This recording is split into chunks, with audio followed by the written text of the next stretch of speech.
Hey, guys, here is BeneHike. Today I will show you how to install aluminum case car side awnings. On the table are all the accessories and tools needed, including 2 L brackets, long and short M8 screws, as well as wind ropes and ground nails that are needed in case of strong winds. Let's begin the installation now. Slide 2 long M8 screws into the rails and align the L brackets with the screws before fixing them in place. Repeat this step to install the another L brackets.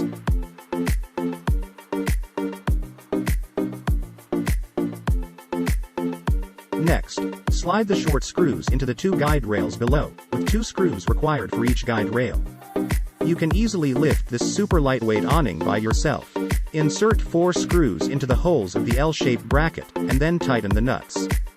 Finally, open the quick-release magnetic buckle, lift the outer shell, undo the straps, and unfold the awning.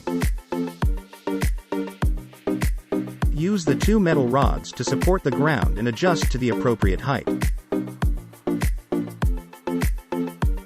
Use the Velcro on the canopy to secure the 2 metal brackets. Once finished, you can comfortably sit in the shade and enjoy the great outdoors. I hope this video has been helpful to you. If you have any questions, please contact BeneHike.com.